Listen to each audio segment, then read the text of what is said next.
At this point in time in the 21st centuries, the anxieties and the malaise of the modern world are no strangers to any of us. But what if I told you that the issues which conflict man in the 21st century in fact have their origins in the 19th century? In particular, today on this episode, we will explore and discover together the work of Benjamin Disraeli, a two-time British Prime Minister of humble origins, though of an ambitious legacy, who confronts the Victorian Britain of his time and looks and takes his regard and introspection to the crisis which confronts it, a crisis of materialism, of decaying institutions, and ultimately of decaying meaning. In his Young England trilogy, he sets out a solution.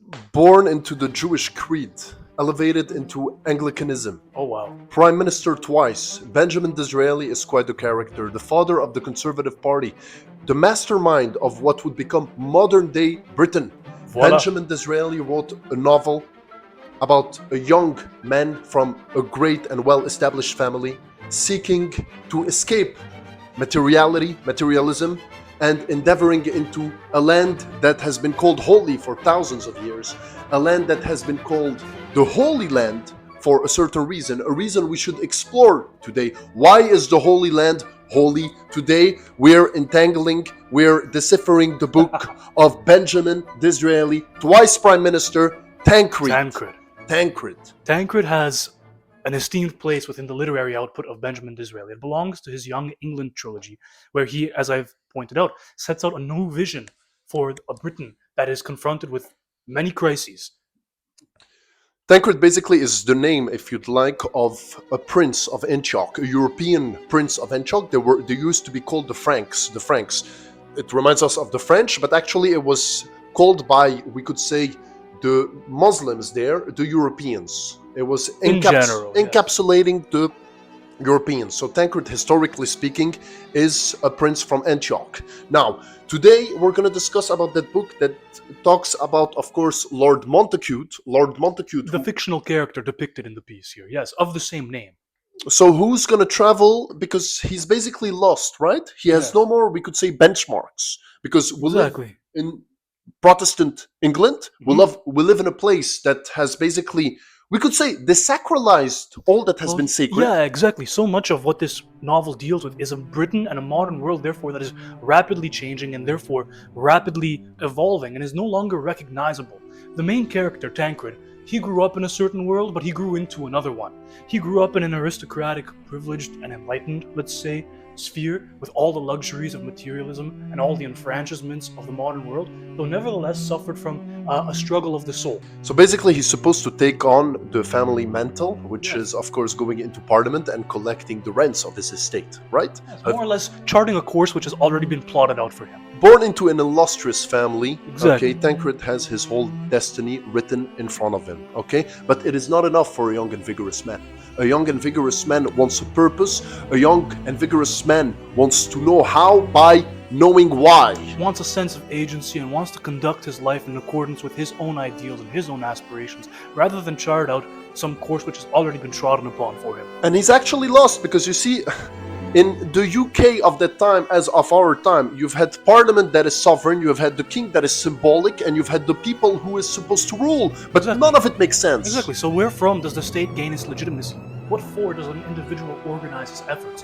What is it that unifies people and that rallies them together and organizes their efforts? What is the purpose of the state? The state is here to maintain. To maintain what? To maintain how? To maintain by whom? And in the name of what? Therefore, Tancred will travel to the cradle of what is considered as being civilization, of what is considered as being divinity itself. The Holy Land. The Holy Land. Exactly. Now the question is, why is the Holy Land holy? Let's take a look at that. Why isn't some piece of real estate in Mississippi holy?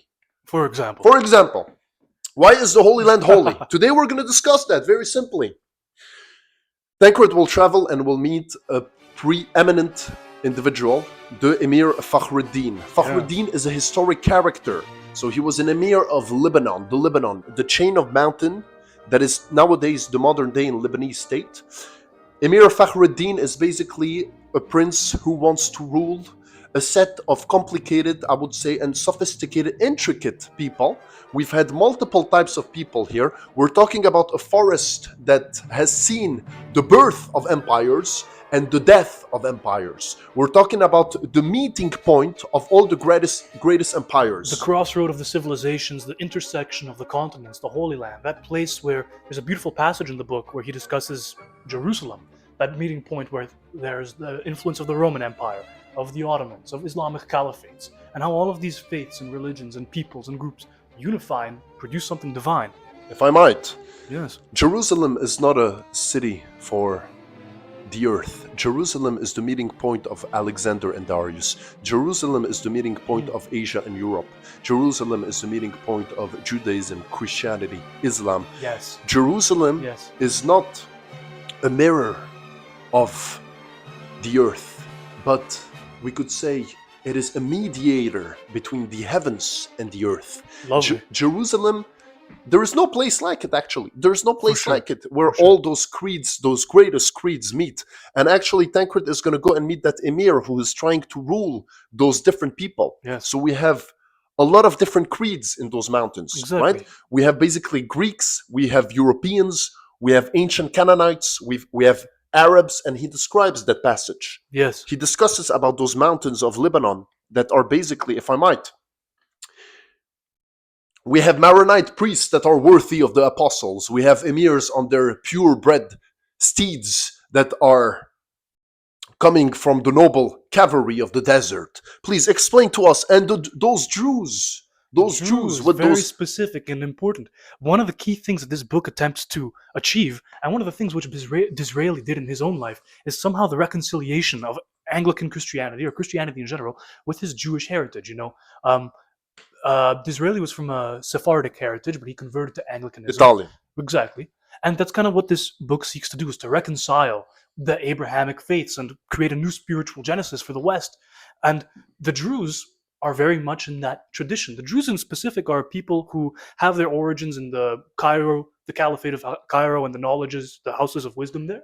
And they were kind of a religious and spiritual movement that has its origins in Sufi Islam. If I might, Yes. all the greatest school of thought, especially of the East, are in Cairo. Cairo is the most habited city in the world. Cairo has been habited for thousands and thousands of years. Yes, You the city see? which has been inhabited for the longest course of you history. need Yes. you need to understand the pyramids are for the Greeks what the Greeks are for us. Meaning, There you go. see in that term of time. Anyways, please tell us more about the Right. Jews. And so they have somehow the reputation of being esoteric or secretive, but a lot of this has to do with, first of all, the fact that there was a succession crisis in Egypt in about the 1140s, and the faith went underground, and so therefore even admitting that you were a Druze was against that code of secretism. So the Jews are found Yeah. in Syria and in Lebanon and in some parts near the area of the Golan Heights. Exactly, more or definitely. less. And we can say that the Jews are basically have multiple aspects. They have, of course, Neoplatonism. Exactly. They have, of course, Greek philosophy. Yes. They have esoteric Islam. Esoteric. So what is esoteric? It means that there's portions of it that are not readily accessible. Like there's an outer circle of knowledge and an inner circle. The Druze have this system of initiation of Ruhani and Jismani. Ruhani meaning the spiritual, the initiated, the sheikhs and the sheikhas. So it was open to both men and women. So And then the material. Ruhani meaning in Arabic, of course, the spiritual. Yes. Jismani meaning the body. Exactly. We have people who are part of the spirit, people who are part of the body.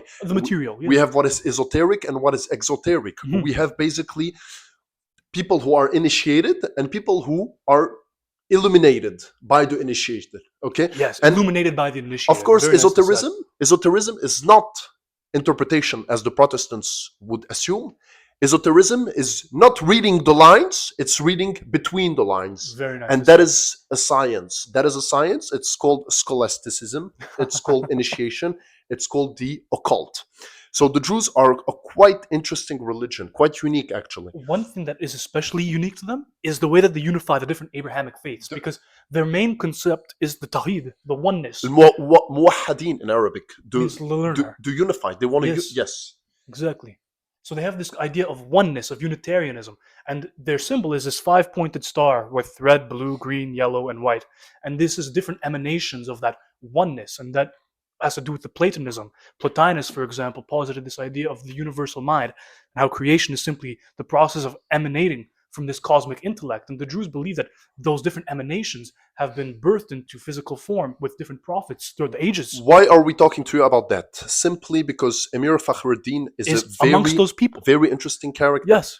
He's one of the descendants of the standard bearers of the Prophet of Islam. He's basically a Sunni, if you would like. And but therefore he becomes a Druze with time. And he was raised in a Maronite. The Maronites are basically a Catholic from, you could say, the Eastern Rites, one of the first Christians on the planet. So the Maronites, he was raised in a Maronite family, and he used to have business dealings with a lot of Jewish merchants in Aleppo, in Damascus, and in Jerusalem. So basically, the big mercantile cities of Levant, yes. He was a universal man. So he's a historical figure, Emir Fakhruddin II. Okay, yes. The pride of the faith, the second. That's how it's translated. So basically, he's trying to rule those people who have different creeds.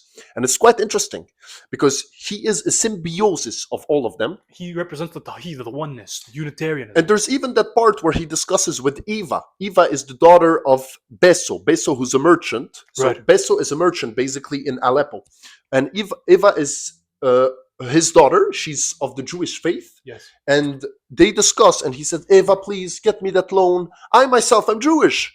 And then she's like, oh, you spineless creature. Oh, one day you're Sunni, one day you're Druze, one day you're Christian, and today you're Jewish. Please explain to me how. Right. And actually, he is on and off, switch this way, switch that way. That's not how it works. He had such a nice argument, to be honest. He was explaining how, because he's one of the descendants of Ishmael, who himself is a descendant of Abraham. And he has a point, actually, because, all those monotheistic religions and traditions, right? They all come from the same essence, Abraham. Yeah. Abraham, right?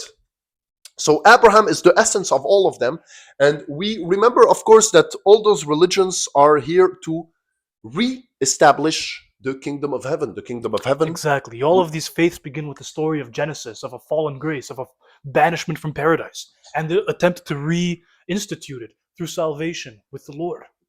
So it is all instauration. It is all maintenance. You need to maintain what has been. The kingdom of heaven has been. Yes. Man has fallen from the kingdom of heaven. You see? Therefore, why does the Holy Land get the sacred regard of Disraeli when it comes to his mission of reinstituting a spiritual impetus in Great Britain? Well, the West has two fundamental cities. The West gets its origins and its wellsprings from two great cities. Athens, from where it derives its institutions and its laws and its republican vigor, and Jerusalem, from where it derives its morality and spirituality. And in that city, he seeks to understand that and resuscitate that forgotten spirituality. Disraeli looks upon a Britain which is at the pinnacle of its power, Victorian Britain, the empire upon which the sun has never set. But he regards the people in his time as having forgotten the very religious, moral, and spiritual principles which have underpinned and given rise to that imperial power. We're in the eve of the Industrial Revolution, of course, right? We're in the eve of the two world wars, of course, right? And therefore... Napoleon was not that long ago. Of course, right? Literally only 30 years. We're at crossroads, right? The first levée en masse with Napoleon and his big armies of hundreds of thousands of people, if not millions at certain points. We're basically... Well, yeah, that was the death toll of the Napoleonic Wars. It was the first war that had a death toll in the millions. Of course, the first one, right? And therefore we can see the Industrial Revolution. We're at the eve of the Industrial Revolution, of the two great wars. But something in specific which also characterizes Britain of that time is increasing secularism and the predomination of scientific rationalism, particularly embodied by, admittedly, the impressive discoveries and assertions of Charles Darwin and his evolutionary theory. Look at what the scientific rationalism and Darwinian theory has done to man. It is no longer the case, as was with spirituality and Abrahamic religions, where man is the descendant of God. Man is now of a monkey, the descendant of a monkey. And look at how, therefore, this Darwinism has degraded the role of man in the cosmos and stripped him of his spirituality. So we were not in the Garden of Eden. We were basically in a tree. Yes. You see? And that is basically, in that context, Benjamin Disraeli is writing his novel. So he's discussing about that young aristocrat who basically needs to find spirituality, who needs to find a sense of purpose, and who meets that emir who's trying to rule those complex people. Those people who basically lived in the Middle Ages. Those people who were not encumbered or adulterated, let's say, by the advent of modernization and science and industrialization. those people who basically hid in those mountainous regions of the Levant and who have been at the crossroads of the Silk Road. They have been at the crossroads. Those people have been able to preserve what others have not been able to preserve with all the invasions, with all the Tatar and the Mongol invasions that Exactly. have devastated Exactly.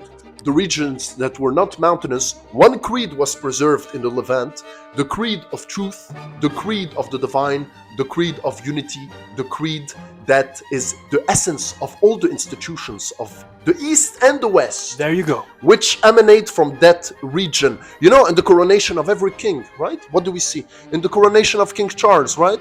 We saw the minaret, we saw, of course, the columns of the Temple of David, right? We saw, of course, the sacred texts that all emanate from the Levant. And let me add one more thing, if I might. Let's go. Benjamin Disraeli said, yes, maybe that the East nowadays, Asia, might be a colony, a material colony of the West, but let us never forget that the West itself is a spiritual colony of the Holy Land.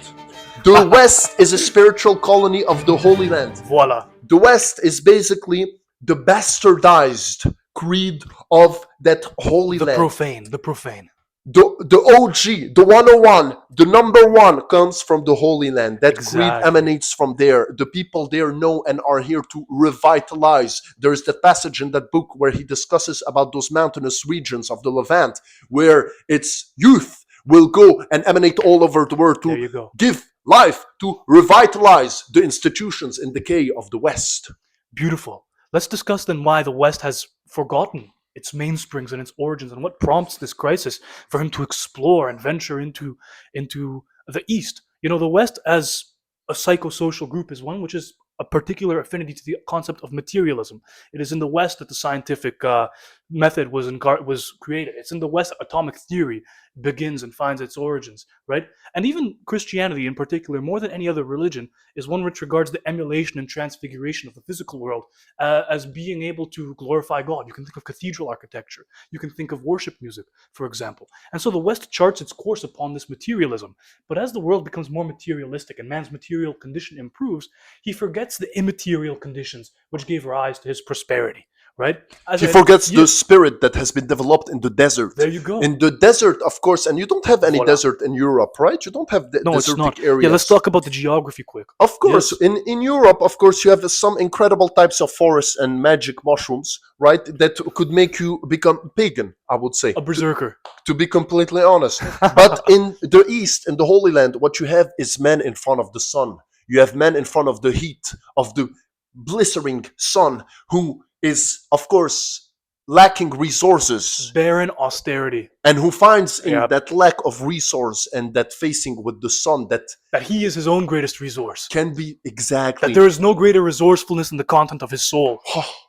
And he therefore understands that in the harshest of weathers, Yes. in the dimmest times, in the most, I would say, lost attire, man has found within himself Beautiful. a spring of life. Beautiful. A spring of life that would, of course, fertilize all the institutions of the West and the East alike. It is in the desert, it is in the harsh, it is aridity of the desert Yes. that man, Yes. confronted by the sun that can be felt, that cannot be seen because of its light, man discovered his own light. There we go. And with that light, men, of course, fertilized the West with the institutions that would, of course, because there was a loss of connection between East and West. There was a loss of connection. Let us remember, Well, in fact, finish your idea and then we'll go into the Eastern question itself. East and West Yes. were never confronting each other. East and West had a big problem since Alexander went to Darius, and instead of taking that Gordian knot There you go. and just finding the solution, he cut it. Cut it in half. You should not cut the Gordian knot, because East and West, you know, history is mobile. It's mobile. There you go. You see, you need But to. the mistake of the modern man is that he has dislodged himself from the course of history and therefore no longer knows upon which course he is to trot himself. That is his issue. Of course, he has no more benchmark. You know, benchmark in French means un repère. And etymologically, père means father. Yes, right? it's a refather. A refathering, if you want to translate it literally. Exactly. We could say that the West basically has no more benchmark. Okay, they don't know what to emulate. They don't know what to maintain. They don't There know you what to go. maintain, and because they have destroyed their aristocratic classes, that aristocratic classes that had one purpose, Exactly. which was to maintain Chivalry. Chivalry. the creed of the East. You know that all knights and all kings and all priests have one mission in the West. It is to preserve the creed that emanates from the Holy Land, from those columns of David. Whether it's And the Templars, the Rosicrucians, the Columbians, you name it. All these knightly orders. and because with the revolutions, the people of the West have destroyed those classes, now they're completely lost. They're completely There you lost, go. and they are deeply embedded in lost with the youth. That says something, no? Like, don't take for granted the fact that lost and lust are only one letter apart from each other. That's kind of revealing, isn't it? But that paternalism is kind of one of the main themes which confronts Disraeli as he writes this trilogy. As I said, it belongs to his Young England trilogy. What prompted him to write this book was the dissolution of the Conservative Party at his time. Robert Peel had just repealed the Corn Laws, and the Conservative Party had been completely fractured, and Disraeli felt himself being as politically isolated. People are lost. People are lost. Disraeli himself was lost. But what he does is he takes that expansionist Faustian spirit which has charted the European man across the globe, and he turned it inwards towards the content of his soul to chart out his own destiny and to chart out the contents of his own body. He's reminding people that yes, maybe our institutions here are destroyed, but let us remember that the essence is still alive, and the essence Well, yes. is to be found in the East. Yes. The essence is to be found in the East, and we need to maintain whether that institution is Yes. called the Conservative Party, whether it's called the Friday Salon, whether it's called you liking and subscribing and sharing, and of course we have a link in our description so you can donate. The goal of any political endeavor is to think for the next generation, not the next election. Precisely. One of Disraeli's great legacies is the founding of one nation conservatism, an idea which has been echoed by the likes of Boris Johnson, David Cameron, Winston Churchill, you name it.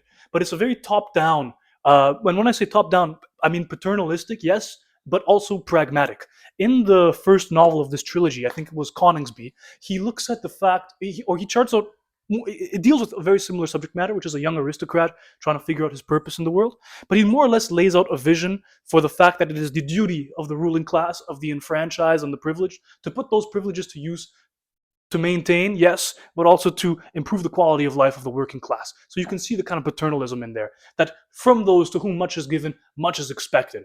And it instills in, therefore, the concept of honor and chivalry, the type of which we might find in Burke, that those big oak trees whose roots go deep and whose branches go high have the purpose of providing shade to those around them. That is the third book. Benjamin Disraeli, as Nikita said, of course, wrote 3 books to, of course, reinvigorate British conservatism and therefore British sentimentality. And that book deals with the spirituality Yes. of Great Britain. The Coningsby spirituality. Coningsby dealt with political reform.